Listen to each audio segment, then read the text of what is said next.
Hello everyone. In the previous video, I had discussed about the biotechnological applications in agriculture, and in that I had discussed towards the end the use of Bacillus thuringiensis, that is a bacteria, the gene which is responsible for the synthesis of a substance or otherwise a protein over here, which is able or which has the ability to act as an insecticide. So we do not need to use chemical pesticides here. And towards the end I had discussed about the different plants where the gene that was isolated from this bacteria Bacillus thuringiensis, in short it is called as BT. This gene has been inserted into different plants like cotton, then in case of corn, that is maize, rice, tomato, potato, and also in case of soya beans. So as a result of that, these plants are called as BT cotton, BT corn, BT rice, BT tomato, BT potato, and BT soya beans. Now this gene that was isolated from this bacteria, the strain of bacteria, the name of bacteria is Bacillus thuringiensis. Now this bacteria produces a protein. Bacteria produces a protein which has an ability or potential to act as insecticide, or otherwise let us say here pesticide. And some of the insects that are controlled or killed by this protein are like Lepidopterans. What is that? Lepidopterans. Example like tobacco birdworm and armyworm. Tobacco birdworm and army worms. Then Coleopterans. Coleopterans, like example is beetles. Dipterans, flies and mosquitoes. So that means what? These insects, they can be controlled, they can be killed with the help of the protein that is synthesized or produced by this bacteria Bacillus thuringiensis. Now this protein, it is in the form of a crystal, so that's why it forms a crystalline protein, and that also this protein is produced by this bacterial gene during a particular phase of their growth.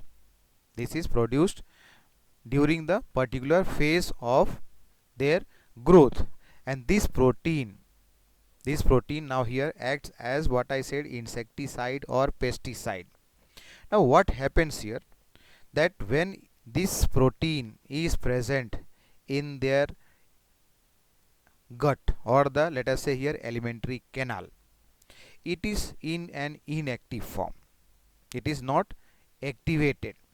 Means over here the protein, that is the BT toxin, or the protein over here, the BT toxin is actually the protein which exists as inactive protein or inactive protoxin here. But what happens once this moves into the, let us say, gut or the intestinal part, where the pH becomes alkaline?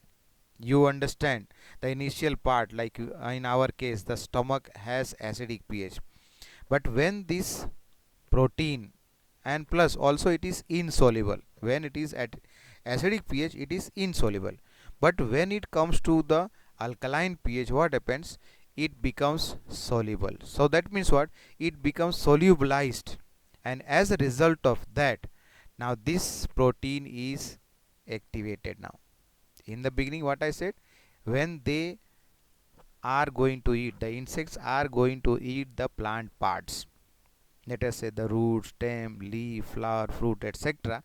So this protein is present or it is produced by the plant in all parts of the plant body is going to produce this. So when this is, let us say, eaten or fed by the insects, what happens, initially it remains as inactive because these crystals are not soluble.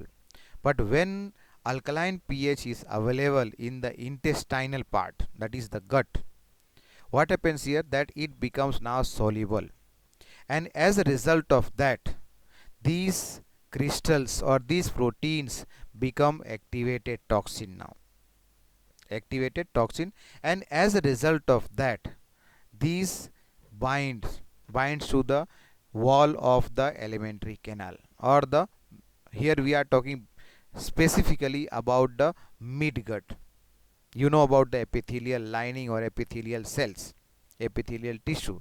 So here in the gut, that also in the midgut part, what happens, this protein soluble form, when it has become now activated, it binds to the epithelial cell, and then it creates pores in that, pores in the intestinal or the gut wall, and as a result of that what happens, the gut, it becomes swollen, and then it bursts or lyses. As a result of that what happens, the insects are dead now, means the insects die, and as a result of that their further increase, their further reproduction is going to be under control. So because of the gene that was isolated from Bacillus thuringiensis, the name BT has come over here, and that's why here we are talking about BT cotton. Have a look on this figure. In this figure you can see the ball over here, ball worm.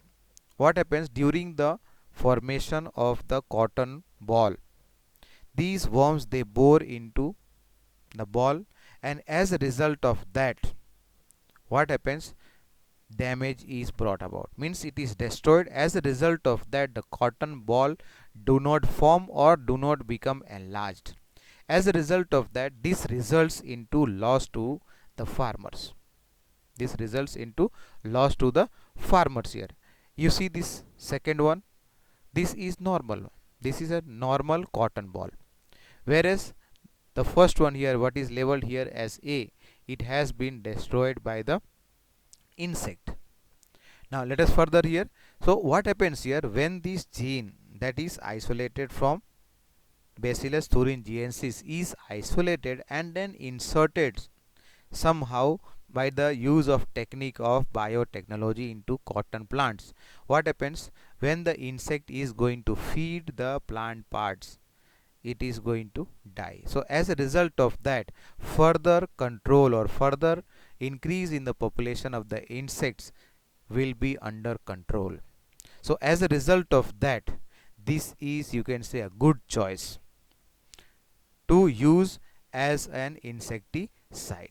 So what happens here, the gene what I said earlier, the gene from bacteria Bacillus thuringiensis were isolated, and then this was used over here, or it was inserted, incorporated into the crop plants, and here we are talking about cotton, BT cotton, means what, the gene isolated from the bacteria Bacillus thuringiensis was incorporated into the cotton plant, so that the loss that was borne by the farmer should not continue further, and their productivity is, or their yield is not affected.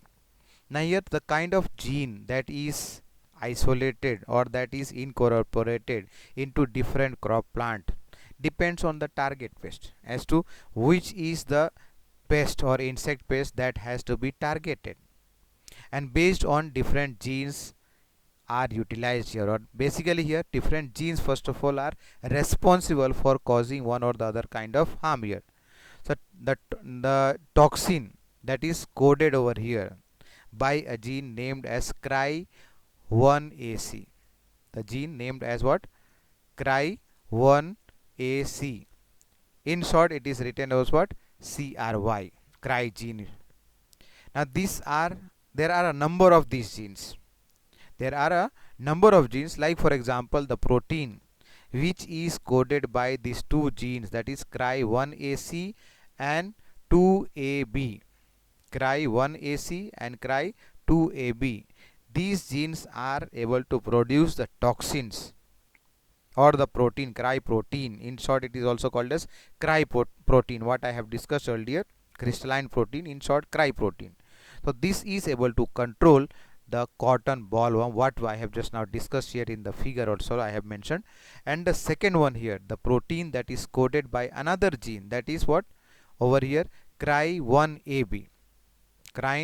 Cry1AB, this gene produces the toxin which is able to control the corn borer, which is able to control the corn borer. Once again, what is that? The toxin that is coded by a particular gene over here. And these genes are in short written as CRY. CRY means crystalline over here. So the gene which is named as Cry1AC and Cry2AB, they produce the toxin which is able to control the cotton bollworm. And when we talk about the another gene, Cry1AB, this is able to produce the toxin, or it produces the toxin which controls the corn borer. That was about Bt cotton. Now coming to next one here is the pest resistant plants. That means development. Here we will be talking about development of a pest resistant plant. Now here you must be knowing about a nematode. Nematode is what? Actually a roundworm, right? Roundworm which live normally in the soil, and when some plants are grown, let us say here, like for example brinjal or tobacco, what happens? They enter, these nematodes, they enter into the roots of these plants. And once they enter into the roots of the plants, means what? They make the house for themselves, means they reside inside the root. And if you can understand, if they reside in the root, means what will happen? The root is going to swell up, the root is going to swell up, and as a result of that it will develop as root knot. And over here the root knot spelling will be KNOT, knot, root knot. So in case over here, the roundworm which is named as Melidogyne incognita, COGNITA, in the textbook it is mentioned TIA, which is totally wrong. Okay, which is totally wrong. Nematode name is Melidogyne incognita. Now this nematode, what I said, it enters into the roots of plants.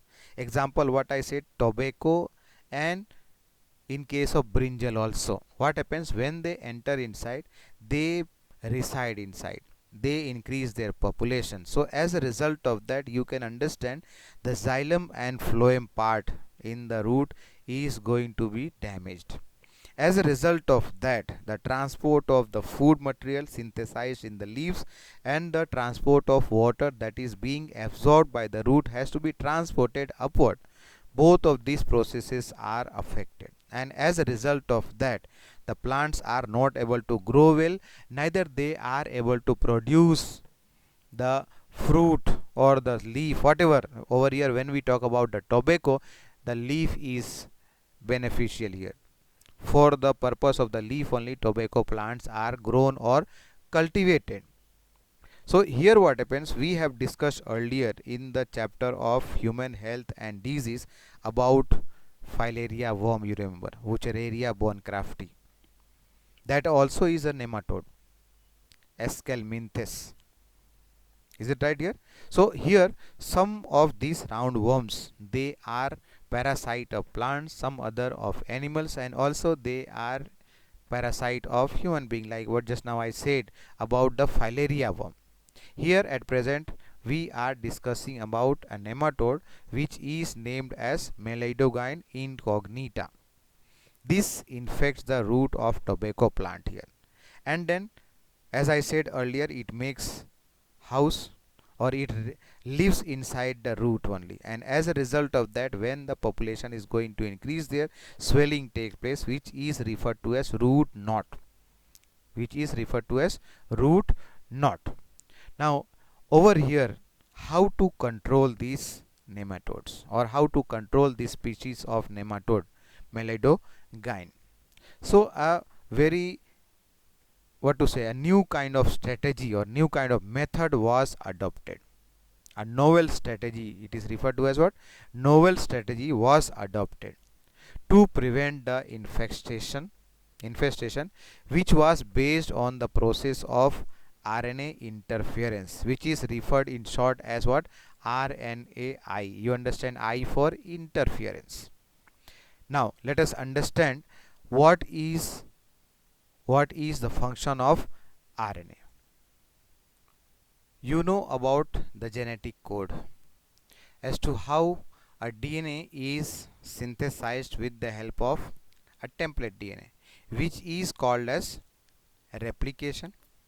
Later on, what happens? mRNA can be synthesized with the template DNA, and that also here one strand of DNA is required. That means what here? RNA is transcribed with a strand of DNA which acts as a gene. So what happens here? The process in which RNA is synthesized with the help of a DNA, that process is called as transcription. And later on, when the mRNA that is synthesized here, it has now information for the synthesis of a protein. We have learnt about the codon. That means 3 nucleotide sequences. It acts as a codon which codes for a particular amino acid, and these amino acid sequences on the protein strand or protein polypeptide chain, let us say here, is dependent on the sequences that is available on the mRNA chain, that is messenger RNA. So what happens here? Somehow this messenger RNA has to be interfered here. What I am talking here is the topic of pest resistant plant. I am talking about the topic of pest resistance plant, and here at present I am talking about RNA interference. How the mRNA has to be interfered so that protein synthesis does not take place. Now let us say over here that the nematode, that is Melidogyne incognita, it enters into the roots of the plants. Now somehow these plants are incorporated with a strategy where what happens? They produce RNA. And over here, when we are talking about the nematode which produces its own RNA, with the help of this RNA it is going to synthesize a particular kind of protein. So somehow this protein synthesis has to be interfered so that protein synthesis does not take place, and this nematode is not able to cause the infection to the plant, and as a result of that the plant is protected. Now here what happens? The RNA interference takes place in all eukaryotic organism as a method of cellular defence. मतलब क्या हुआ कि cell के पास ये एक mechanism है where what happens? The RNA interference takes place, and this method over here, this method involves actually the silencing of mRNA due to a complementary double-stranded RNA molecule which binds to and then prevents the translation of messenger RNA. Now over here I have taken this figure just for an understanding as to how transcription and translation takes place. Now we have learnt about transcription and translation both earlier. This is just for understanding. I have taken the figure here. First case here, process of transcription. Let us say a segment of DNA, double-stranded DNA, gets separated, and one of the strand here, let us say here, is acting as a particular gene. So with the help of this template DNA strand, what happens? RNA is synthesized, means at a particular site where the RNA polymerase is going to attach, and then the initiation of transcription takes place, and then later on one by one new nucleotides are arranged based on the nucleotide which is present on this DNA template. That is the strand of the DNA which is acting as a template over here. So based on the sequences of nucleotide on this DNA strand, what happens? The nucleotides are added and the RNA chain is polymerized, or let us say over here extension takes place, and then at a place what happens? Termination takes place. And after the RNA is synthesized, this RNA has to be detached from the DNA strand. Now this process of transcription takes place inside the nucleus. Now this RNA has to be moved or transported from the nucleus into the cytoplasm, where where it comes in contact with the smaller subunit of ribosome, and then what happens? It becomes active, means inactive form of ribosome, where what happens? Both the smaller and larger subunits are not together, but once the mRNA comes in contact or it attaches to the smaller subunit of the ribosome, then a larger subunit also it comes attaches to the smaller subunit, and the process of translation starts here. Transcription has already taken place inside the nucleus. Here I am talking about translation, where protein has to be synthesized. And now here you see the protein synthesis requires a single stranded messenger RNA. But somehow if suppose that another copy of RNA is synthesized, and this copy of RNA is complementary to this messenger RNA, another copy of what I said RNA is synthesized which is complementary to this messenger RNA, which is supposed to take part or which has to translate a protein, then what will happen? This messenger RNA is becoming silenced. So as a result of that, protein synthesis does not take place. Protein synthesis does not take place. Now over here, how this complementary RNA will be available, or from where this complementary RNA strand will come, which is going to form a double stranded RNA. Once again, what I said here, mRNA is there which is going to synthesize a protein, but with this mRNA, let us say that another strand of complementary RNA is present, and as a result of that, it binds, both the strand binds over here, and it makes a double stranded RNA. So as a result of that, translation is not going to take place, and as a result of that, what will happen? The protein synthesis will not continue, and further infection or the substance which is required for the growth and multiplication of that particular nematode here, what we have just now discussed about the Meloidogon incognita, is going to be under control. Now where from where this complementary RNA will be available? So the source of this complementary RNA could be from an infection by virus having RNA genome. Means this RNA, complementary RNA, from where it is going to come? It can be available, or it can be somehow incorporated into the plant by infecting that with a virus, and this virus is having the gene for the synthesis of this complementary RNA strand. Or otherwise, another one more is there, which is called as over here as transposon, which are actually a mobile genetic element. Means they can move inside the cell, and these can replicate by or via an RNA intermediate. Means over here what we are talking, transposons are mobile genetic element that can replicate itself by using RNA intermediate. And using this, so once again, what is that? The source of this complementary RNA could be either by an infection by a virus which has RNA genome, or otherwise by the introduction of a transposon, which is a mobile genetic element which can replicate itself via an mRNA intermediate. Now, in this process, what has been used here is the bacteria which is named as agrobacterium. If you remember, in the earlier chapter we have discussed about the TI plasmid, tumor inducing plasmid, which is available from Agrobacterium tumefaciens. Agrobacterium tumefaciens.